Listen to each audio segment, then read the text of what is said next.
नमस्कार दोस्तों, मैं डॉक्टर भावेश। आज की वीडियो में अपन बात करने वाले हैं हाई ब्लड प्रेशर या हाइपरटेंशन जिसे हम बोलते हैं या बीपी हम जिसे बोलते हैं, बीपी बढ़ जाने वाली कंडीशन के बारे में हम बात करने वाले हैं।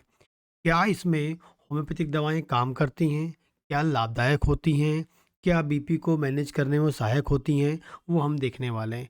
और जो भी मैं आपको बताऊँगा, वो सब का सब एजुकेशनल पर्पज़ से होता है।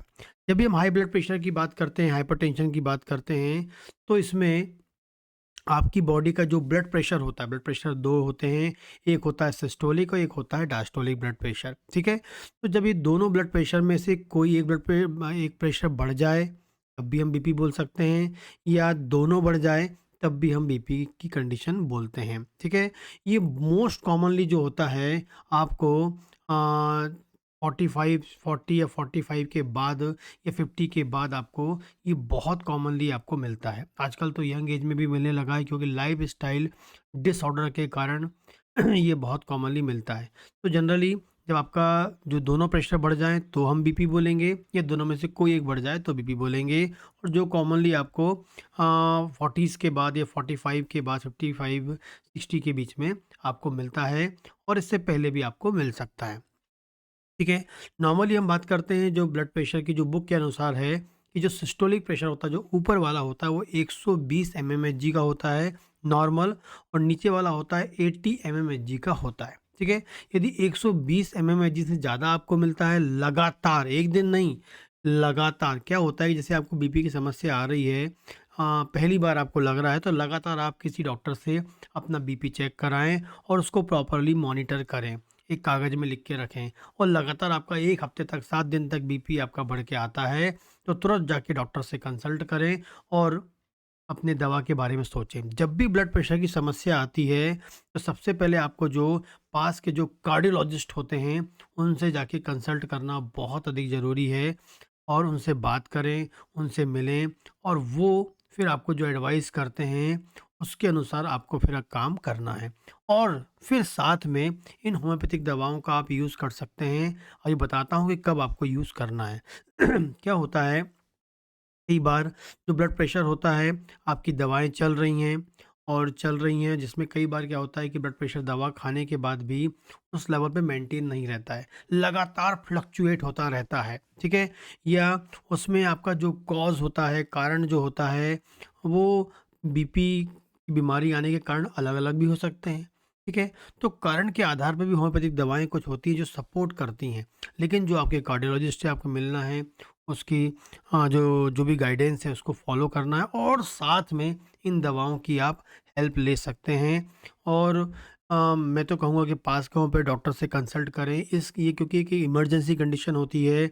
बिना सेल्फ मेडिकेशन करने से अच्छा है कि आप पास के हों पे डॉक्टर से भी कंसल्ट करें, और वो जो गाइड करें आपको, ठीक है, उनसे कंसल्ट करें। और आपका जो हार्ट वाले डॉक्टर हैं उनसे कंसल्ट करके, दोनों से आप कंसल्ट करें, तो उनकी दवा आप अपने अकॉर्डिंग, मतलब उनके अकॉर्डिंग ले लें, और होम्योपैथी दवा जो है होम्योपैथ डॉक्टर के अकॉर्डिंग आप ले लें।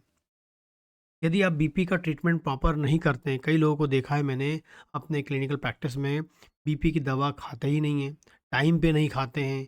और कई बार क्या होता है कि जो उनकी जो बीपी की प्रॉब्लम जो है वो खुद प्रोड्यूस करते हैं, क्योंकि बीपी की दवा खाते नहीं हैं, इरेगुलर खाते हैं, आज 12 बजे खाए, कल 4 बजे खाए, फिर 9 बजे खा लिए, वो टाइमिंग उनका नहीं होता। तो यदि नहीं करते हैं तो कई बार कॉम्प्लिकेशंस आपको मिलता है, किडनी की प्रॉब्लम, समस्या आ सकती है आपकी, हार्ट खुद डैमेज हो सकता है, स्ट्रोक आपको आ सकता है, आँखों में समस्या आपको मिल सकती है।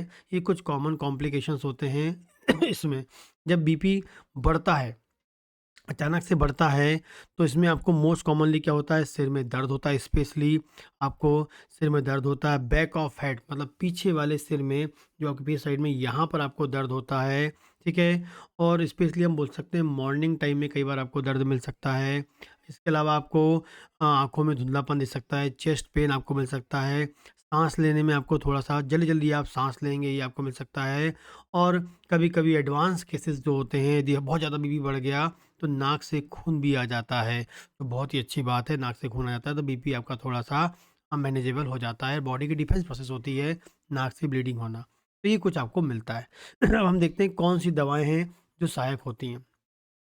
पहला है राउल्फिया। राउल्फिया सर्पेंटाइना नाम की होम्योपैथिक दवा आती है, जिसका मदर टिंचर आपको यूज़ करना चाहिए। बहुत ही इफ़ेक्टिव होता है, जो आपके ब्लड प्रेशर को बीपी को मैनेज करने में कंट्रोल करने में हेल्पफुल होता है। ठीक है? तो आपकी जो दवा चल रही है उसके बाद भी आपका ब्लड प्रेशर कंट्रोल नहीं हो रहा है, तो कहीं न कहीं राउल्फिया सर्पेंटाइना वहाँ पर आपको साथ में लेंगे तो हेल्पफुल होती है। मैं साथ में लेने की बात कर रहा हूँ, ये मोस्ट इम्पोर्टेंटली है, जो ट्रू है वो आपको बताने की बात कर रहा हूँ। ठीक है? क्योंकि क्या होता है, ब्लड प्रेशर अचानक से बढ़ जाए और कहीं हैमरेज हो जाए, स्ट्रोक आ जाए, तो समस्या, क्योंकि इमरजेंसी कंडीशन होती है ब्लड प्रेशर, इसको बिल्कुल हल्के में नहीं लेना चाहिए। घर में आपके यहाँ इलेक्ट्रिसिटी होती है, यदि वोल्टेज कम ज़्यादा होता है तो आप लोग अपने टीवी, फ्रिज सब बंद कर दें ताकि उसमें कहीं समस्या ना जाए। वैसे ही बीपी होता है, यदि बार-बार फ्लक्चुएट होता रहेगा तो आपकी किडनी को, लीवर को, हार्ट को स्ट्रोक पैदा कर सकता है, आँखों को डैमेज कर सकता है। इसलिए बीपी की दवा लीजिए, उससे आपकी लाइफ बढ़ने ही वाली है। ठीक है? हमेशा उसकी दवा को प्रॉपर टाइम मैनेज करके लेना चाहिए। साथ में आप ये दवा ले सकते हैं राउल्फिया सर्पेंटाइना। दूसरी जो दवा है कैटेगस, ये भी बहुत ही इम्पोर्टेंट दवा है, जो हार्ट टॉनिक के रूप में काम करती है, हार्ट को मजबूत करती है, हार्ट की फंक्शनिंग को बढ़ाती है। ठीक है? तो कैटेगस भी बहुत ही इफ़ेक्टिव दवा है, हार्ट टॉनिक के रूप में काम करने वाली दवा है, जो हमेशा आपके हार्ट की मसल्स को स्ट्रॉन्ग करेगी। ठीक है? अगली बात करते हैं बराइटम म्योर। खासकर ओल्ड एज है और यदि जिसमें बीपी की समस्या आ गई है और उसमें यदि एथेरोस्क्लेरोसिस हो गई, मतलब इतना अधिक कोलेस्ट्रॉल उनकी बॉडी में है, जो ब्लड वेसल्स, जो अंदर के जो ब्लड के पाइप हैं, वहाँ पर कोलेस्ट्रॉल जमा हो गया है। वो ब्लड कोलेस्ट्रॉल जमा होने के कारण उसको बीपी आ गया, मतलब आप लगातार लंबे समय से कोलेस्ट्रॉल था और वो कोलेस्ट्रॉल के कारण क्या होता है, आपके ब्लड वेसल्स में कोलेस्ट्रॉल जमा हो गया है और ओल्ड एज में खासकर ये होता है, ब्लड गाढ़ा हो जाता है जिसे हम बोलते हैं, और उन लोगों में बीपी हो गया है तो बराटाम्योर वहाँ पर काम करती है। आगे बात करते हैं ग्लोनाइन की। ठीक है? अचानक से बीपी बढ़ जाए, अचानक से बीपी बढ़ जाए, आप बीपी की दवा वगैरह सब खा रहे हैं, चल रहा है, लेकिन किसी कारण से अचानक से आपका बीपी बढ़ गया और आपको सर ऐसा दर्द हो रहा है कि सर फट जाएगा, चेहरा लाल हो गया, ग्लोनाइन ले लीजिए, घर में रख के रखिए। आपके घर में ग्लोनाइन होनी चाहिए, क्योंकि अचानक से बीपी बढ़ जाता है, सिर फट जाएगा ऐसा लगता है, चेहरा लाल हो जाता है, आपको ग्लोनाइन आप ले सकते हैं। आगे हम बात करते हैं नाइट्रम्योर। नाइट्रम्योर ये बहुत इफ़ेक्टिव है जब emotionally stress, depression, emotional level पे या मेंटल स्ट्रेस लेवल पे यदि आप गुजर रहे हैं और उस कारण से बीपी की समस्या आ गई है, उस कारण से बीपी आपको हो रहा है, तो आप समझ जाइए नाइट्रम्योर वहाँ पर बहुत ही अधिक फ़ायदेमंद होती है। ठीक है? लेकिन ऐसा हार्ट टॉनिक आपको लेना है तो क्रेटेगस से अच्छी कोई दवा नहीं है। हार्ट को स्ट्रॉन्ग बना के रखती है, हार्ट को मजबूत करके रखती है। एंड राउल्फिया सर्पेंटाइना, ये दोनों हैं, दोनों को मदर टिंचर के फॉर्म में आप ले सकते हैं। 5 बूंद सुबह, 5 बूंद, 5 से 10 बूंद सुबह आधा कप पानी में, 5 से 10 बूंद शाम को आधा कप पानी में ले सकते हैं। बराइटाम्योर, क्लोनाइन, नाइट्रम्योर, ये सब पोटेंसी फॉर्म में आप इनको यूज़ कर सकते हैं। 6 पोटेंसी में आप इसको ले सकते हैं। तो ये कुछ इंपॉर्टेंट दवाएं हैं जिनका सेवन आप कर सकते हैं। इसमें कैटेगस बहुत ही इफ़ेक्टिव है, बहुत ही फ़ायदेमंद है। सारसा राउल्फिया भी जो है बहुत ही इफ़ेक्टिवली काम करती है। ठीक है? बाकी जो 3 दवा होती हैं डॉक्टर से कंसल्ट करके लें, बेटाम्योर, ग्लोनाइन, नाइट्रम्योर, तो बहुत ही अच्छा होता है कि ग्लोनाइन आप रख सकते हैं घर में, इमरजेंसी के लिए रख लीजिए आप। हर किसी घर में होनी चाहिए कि अचानक से बीपी, जिनको घर में बीपी है, ये दवा होनी चाहिए। आप जो भी मॉडर्न मेडिसिन ले रहे हैं लेते रहिए, लेकिन अचानक बीपी बढ़ जाता है तो आप वो दवा भी लेते हैं और साथ में आप ये भी ले सकते हैं, जो फ़ायदेमंद होता है। ठीक है?